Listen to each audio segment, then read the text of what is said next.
Hey guys, welcome back. Decided to do some test hands. So we're probably gonna do like 2, 3 and see what happens when we get a set of 5 random cards. Again, if you have some suggestions, feel free to just add them in the comments. I'll read them and reply to them when possible. So anyway, let's get into it. 5 cards. No. This is gonna be a long day, but we have the goo, let's say. We can start with Gold Sark. Gold Sark will banish our Dormouse. Dormouse will come back. Dormouse effect, banish White Rabbit. White Rabbit comes back. And here we will use White Rabbit effect to set our, as everyone knows, TB11. And then now we need to remember that these girls already used their effects, so we can't really banish them with her Haggard Lizardos, leaving us Splash Mage. Anyway, so for starters, we'll just Libellion.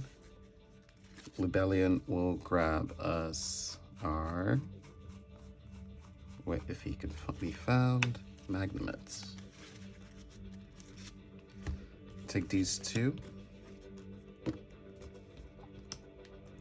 And we go into Splash Mage. Now, before you activate its effect, you want to Magnemate your Dormouse. Magnemate effect. And then tribute off your Magnemate to bring out your Bystial Libellion. And then Libellion effect. And I believe that puts you on summon number 5 right here. There you go. You activate your regained. So we are on summon number 5, meaning this is where you can get nibbed. But you're that skilled, you probably have a way around nib. Mage effect. To be fair, how do we? Yeah, we're fine. Mage effect, bring back. Now we're locked into Cyberse only. And then from here we go into our Red Ransom. Red Ransom 1.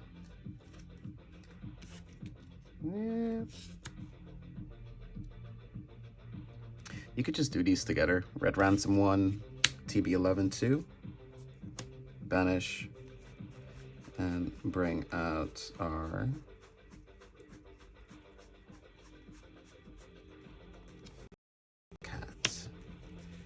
and then Red Ransom pay 9, so we paid 16 and 15 in total. Bring out Red Ransom, banish a Cyberse from deck. We can banish another Dormouse. The reason why we're doing this is because we already have Dotscaper in hand, so we don't really need to banish Dotscaper, and it gives us, with regain, it gives us an extra draw. So put that back and draw a random card. Underground, lovely. Anyway, Red Ransom effect will also still continue and give us a card. Well, will give us our Underground, and as you can see, we still have the 3rd one there. So yeah, it makes it a bit easier now that we have an Underground in hand. But from what we want to do, yes, we can do my favorite play. Normal summon Dotscaper. Take your Dotscaper and go into your Linkuriboh. And then you'll take these 3. Oh wait, funny enough, because we normal summon Dotscaper, this comes back. There you go. Take these 3 and go into your White Binder. From here you can take your Dotscaper and go into your oh wait, actually not yet. White Binder, banish 3 on summon, so that would be 1, 2. What else do we need to get banished? No, just those 2. There you go. Pay 3, so now you paid 15, 18 in total. Bring back your Chessy Cat. Chessy Cat effect is live now. Chessy Cat effect, and then you banish your underground, and then you draw 2. So shuffle, make them cut, take 2, 1, 2, busted. Talons is a very good card this format, I'll tell you that. Then you can take your Chessy Cats, and that can go into your Link Decoder. Take 1, 2, 3. Oh wait, not 3. You take 1, 2. Go into your Firewall Dragon. Let your Link Decoder effect to summon itself back. We'll summon it here because we do need to link the Firewall Dragon to something. And then we can activate Underground, banishing our Whitebinder. Whitebinder, pay 3 at 9 and summon itself back, draw a card. Yeah, your opponent's gonna hate you if this happened to you. Ash Blossom, Talons, and Infinite Impermanence. I would be pissed. Anyway, take these 3 and go into your Neo Tempest Terahertz. And then from here, Terahertz effect. Oh, wait, I keep forgetting this. But before you go into that, make sure you activate Whitebinder effect to set a trap, and that's going to be your GWC06. And then you take the 3 of these little buggers, and then you go into your Neo Tempest Terahertz. Neo Tempest Terahertz effect on summon will send to grave your D-Safe Worm. So you have a spell trap negate, they can't imperm you at the start of the battle phase in case we're waiting for it, or if they droplet you in a way, if they don't send monsters, you can still save yourself with that. Anyway, and then here we go to the end phase. End phase, we get the Magnemite resolving, which will give us, we already have Druid Swarm, so we need something else that could basically activate its effect in our opponent's turn, and that's going to be a Baldrake. And if you're really, really petty and you're so afraid that they're going to hit you so many times, use your Firewall Dragon and bring back your Magnemite, so you have 3 Bystials in your opponent's turn. Yep, and then we also, set your Imperm because you can't use it from hand. And then these are your interruptions in your hand, which is 3. You have your Regained, which makes it 4. You have your GW, well, you have your Imperm, 5. You have your Firewall Dragon, since we didn't use that just yet, which could make it 6. Dark Fluid can do something, but that's for later. Link Reboot, Trap Negate, 7. This will send from deck your Code of Soul. Code of Soul Banish makes it 8 interruptions, so let's say they target something of yours you don't want. GWC6, bring out your Whitebinder. Whitebinder banishes your trap on hand. So Whitebinder banishes your trap and Ransom and White Rabbit. The reason why you want to banish it is so you can get access to another interruption.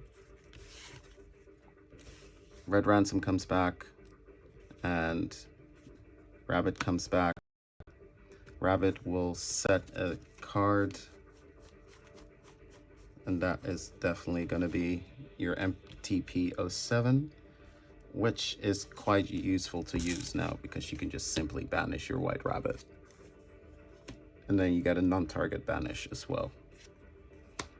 And also keep in mind, if you didn't use your Regained, you could shuffle it back to draw another card, but we're already having so much card advantage, it's disgusting a bit.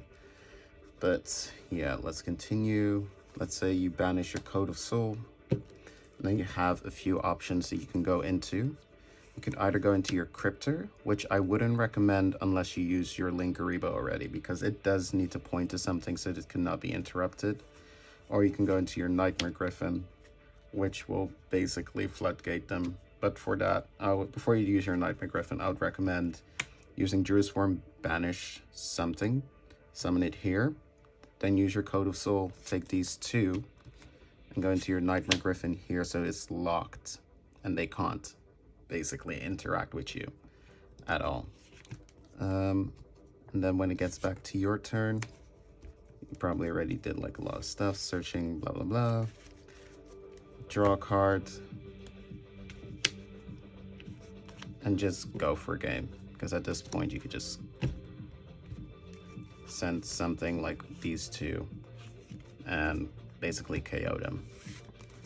But yeah, that's test hand number 1. And we can do one more test hand and see how it goes.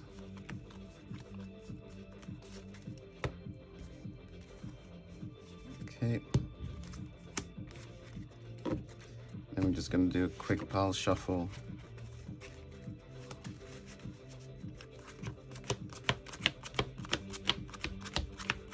And for those wondering, this is 40 cards on the dot.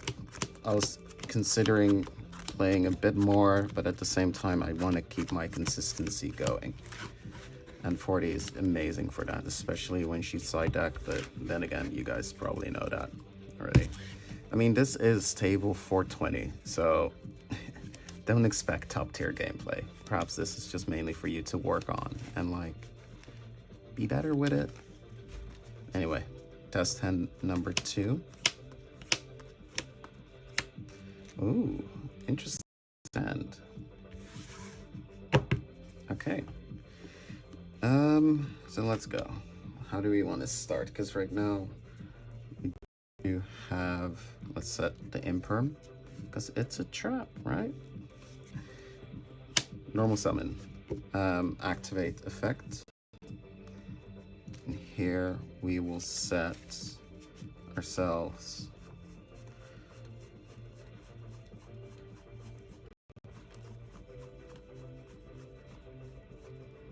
TB11.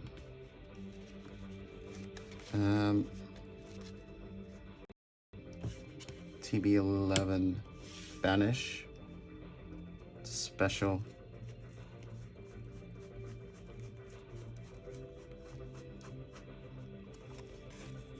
Dormouse.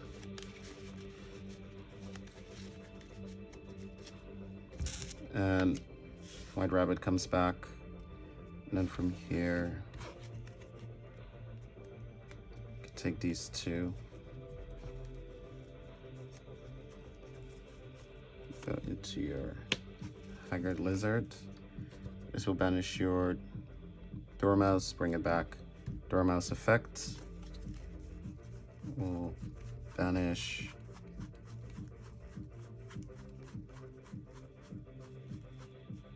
Chessy Cat. Chessy Cat comes back. And thinking, how do we want to manage this?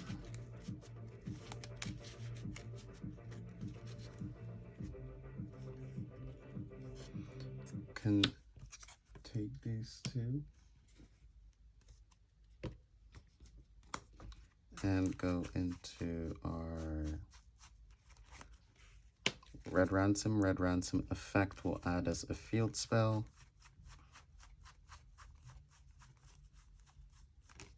There you go. We have a field spell added now. And here I would use Chessy Cat because our hand doesn't really have extenders. And we do need something. So Chessy Cat banish, draw 2. No extenders. Lovely. From here, what's the best way to go? We can go into a little SP Little Knight.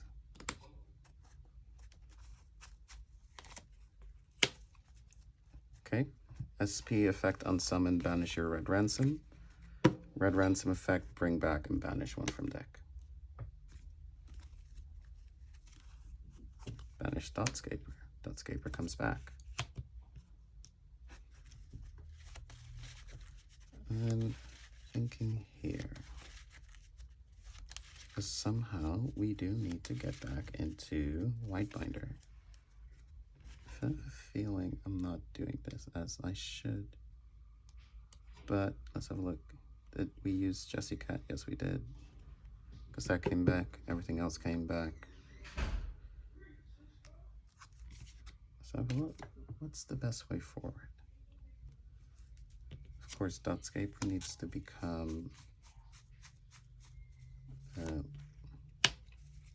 link decoder.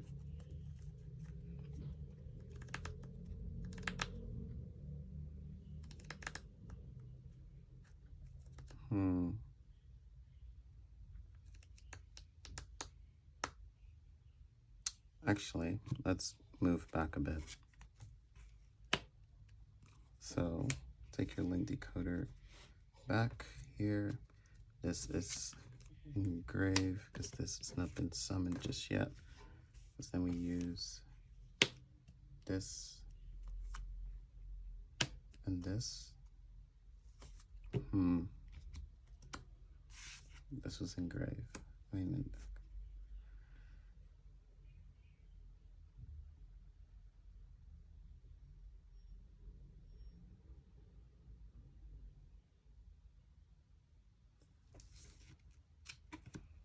If we take these two, we can go into Splash Mage. Splash Mage effect will summon out Jessie Cat. And then these two, so we're locked into Cybers, by the way. Goes into Whitebinder. Whitebinder effect, banish 3. That would banish Ransom TB11. And then Ransom comes back, banishes 1, which is going to be Dotscaper. Dotscaper comes back. So Ransom could be here.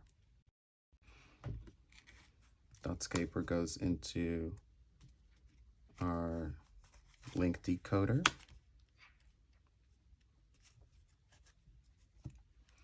And then we take these two and into our Firewall Dragon. From here we go Underground effects, banish. Well, actually, this comes back as well. This came back for the Firewall summon, and then it gets banished the next turn. Underground effect, banish your Whitebinder. Whitebinder effect, summon itself, and draw a card.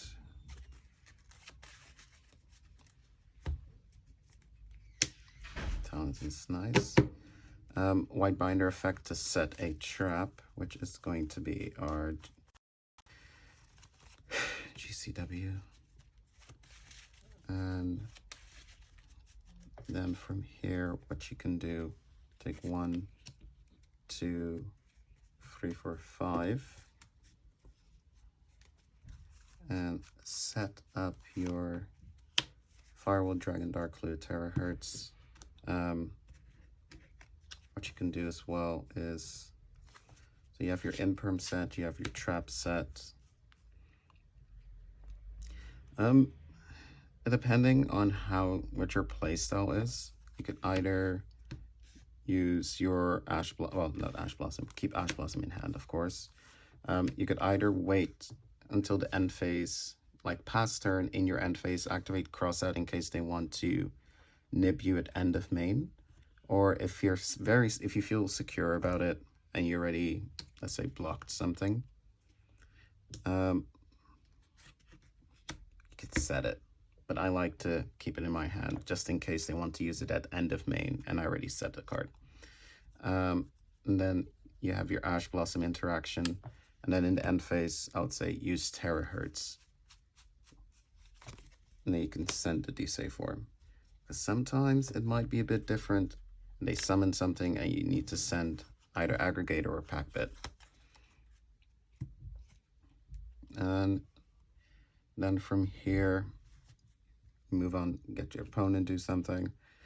And we have our imperm interaction, Firewall, which hasn't added anything back just yet. Cross out, and GWC. GWC will summon out Whitebinder. Whitebinder effect, banish 3.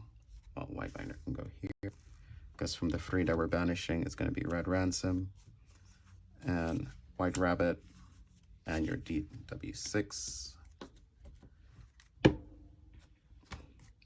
Summon. This will set a trap, and that is your MTP07. MTP07. Well, you could also bounce 2 cards, which is quite good. But regardless, MTP07 will activate, banishing your White Rabbit, and it will also let you banish a card non-targeting. So that's also another interruption. And you get a monster to your hand. What more do you want? And of course, you have your Ash, bounce 2. And let's not go with the Code of Soul play, but if you want to do the Code of Soul play, do it. But I prefer to send any of these two depending on the situation, so you got to be a little bit patient in how you're using your Neo Tempest Terahertz, because these two have effects that could be useful, such as putting a monster in the spell and trap zone, or negating a field spell or a continuous spell like Nightmare Pain or whatever the field spell name is for Ryzel. But yeah, I would say have a look. Let me know what you think.